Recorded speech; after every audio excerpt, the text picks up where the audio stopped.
Hey guys, my name's Isaac and I am kind of in the middle of a 1988 Syncro Westfalia project. I'm putting a Subaru EE20, that's a flat 4-cylinder diesel motor in, along with a Subaru Gears 6-speed transmission while maintaining four-wheel drive or all-wheel drive.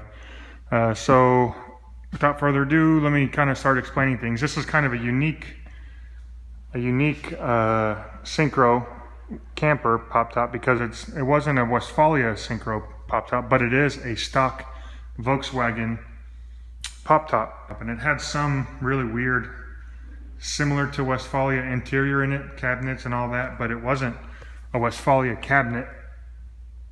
It was simply just something kind of like an offshoot. So I kind of went and talked to some gurus, some Volkswagen gurus that I know, and they said that some of the German Volkswagen dealerships would actually convert their own campers at the dealership when they came out because they were so popular at the time, and they would bring in the big bucks. So I mean, that's as far as I can tell, as maybe that's what it was. But so that comes along with some perks, but it also comes along with some negatives as well. Here's just the decal that was on there.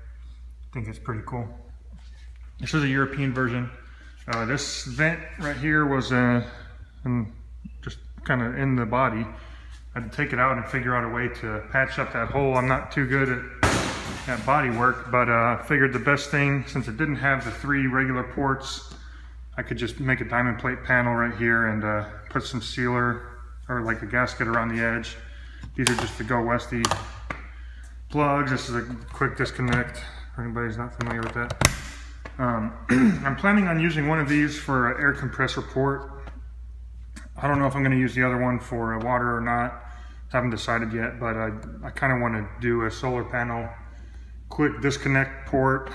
I don't know if I'm going to use which one, but this, I don't know if I'm going to use this shore power because it's nice and it's the American version, or this one that's already in the body. I can't really take this out without having to put another patch panel here, so I figure I'm going to leave this, and if I leave that, I might kind of change this. I don't know, I haven't figured that out yet, but here's the European plug. I'm just going to get an adapter and use shore power through here most likely. And this is a water tank filler that had a Fiamma tank, but I'm going to end up using the Westfalia tank. I got a full Westfalia interior that I'm putting in right now, so that's why I'm not using one of those 2 water ports for the tank itself. I'm going to be using this one, and I got the key for all that. We got all the body and paint work done. Got all the new seals all the way around. We got some window tint all the way around. We got 16-inch CLK aluminum, the stronger rims, and some BFG all-terrain, the original KO tires. Here's another rear bumper. The front bumper was made in El Paso, Texas, from a guy that we deal with a lot. And this rear is kind of the same way. We use a Jeep spare tire. We're going to put a spare tire on the back. And we actually need to get diesel canisters. That was just on there. The guy that made the bumper put those in. But yeah, it's pretty good. I'm going to have to get new shocks on both sides right here. I put sound deadener, and I put 2 different types of sound deadener in all along the interior of this, so it kind of made this a lot heavier. I'm going to have to get some stronger ones. But let me show you under the rear cushion what it's like. The sound deadener. This is along the floors. This is what I did, and along the side I did something a little bit different. But that's just rattle trap, fat mat rattle trap, extreme. I put that all along the floors right here, all along the floors up to the rear seats, or up to the driver's seats, excuse me, and all along the sides, all along the panels up there behind the galley, as well as in the sliding door right now. And what I did differently, you can kind of see, it's kind of hard to see, but on this side and along the rear panel, let me show you the material.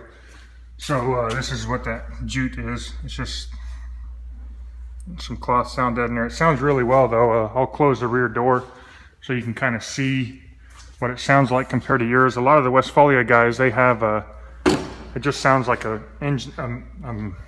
tin can closer. Here's just closes really solid. You could just tell it's a lot going to be a lot quieter. Same for the front doors. They're sealed a lot better. Most Westfalias are just sound like a tin can when you close the door, but these are just extremely solid. And there's some unique things in here, like it's got the passenger headliner, and the opening isn't as large as a regular Westfalia opening would be. But so I was kind of upset when I found that out, but it is, like I said, I mean, it's a VIN number, it tells me it's a pop top from the factory. But it also has better seals on the doors, like you heard. And if you look right here, this is just metal, and this is a stock sound deadener that comes in the passenger style syncros or Vanagons or whatever. But so this was along the whole rear section, this section right here, and in the front. So that's kind of beneficial to me, because I have that layer of sound deadener. I have fat mat along the whole area up to the front right here, except for this small section right here. I'm planning on doing that. I just haven't done it yet. And so I kind of have like triple sound deadener in some areas. The sliding door closes really well. Sounds really solid as well, as you can see. Even knocking on it doesn't really sound like most Westfalias do. But I put wood floors in on the whole area from the opening all the way to the wall back there behind the galley, and I put wood floors along this whole section back to here. They're actually bamboo floors. They're cheaper than hardwood, and they're supposed to be even harder than hardwood, so I figured why not use bamboo. They have different kind of bamboo, but I just like this configuration. So yeah, I'm just getting started. Abel Longoria from TexasVanagons.com. He has a white Westfalia pop top. It's 2-wheel drive, and he named it Libby, but you've probably seen pictures of it online, whether you knew it was his or not. It's very gorgeous. He's kind of helped me along the way. I've had to make this rear section right here. You can see there's no cutout for the rear heater, but he was able to help me find, or he found it for himself. He made a cabinet as well, but he was able to help me find the right color of laminate for this. And if you look back there, I had to make that little panel. I use the same color laminate, as well as this rear panel over here. I had to make with that same color laminate. And that laminate is called, it's a mercury color, and it's from the company Pionite. So if you're trying to do the same white gray interior and need to rebuild some panels like I did,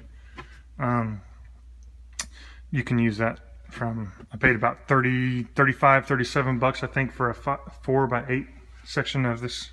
So I pretty much was able to do whatever I needed. I'm planning on putting a truck fridge with a Propex heater under it. Eventually, I took out all the engine, or all the Westfalia tin that is all flaky and crusty. Thanks to Abel Longoria, gave me the idea to get it powder coated, heated out on his. So all that's at the powder coating shop right now, getting powder coated with that the rear vent, this whole face plate, and then the bump plate right here on that goes on top of this kick plate. So yeah, I figured kind of give you guys a little walk around view of what I'm doing, what I'm working with right now. There's the gas tank I pulled out of the syncro. I'm waiting on some rubber reseal kits. I'm gonna replace all of the rubber for the vent lines and the filler neck tube and all that. But yeah, that should get here within the next week. So after I do that, I'm gonna put that back in. Like I said before, I'm putting a Subaru diesel motor in, mating it to a 6-speed transmission, a Subaru turbo transmission. That was the normal transmission that was mated to that motor. And I'm getting that from Subaru Gears, from Todd from Subaru Gears. I'm planning on keeping it 4-wheel drive / all-wheel drive.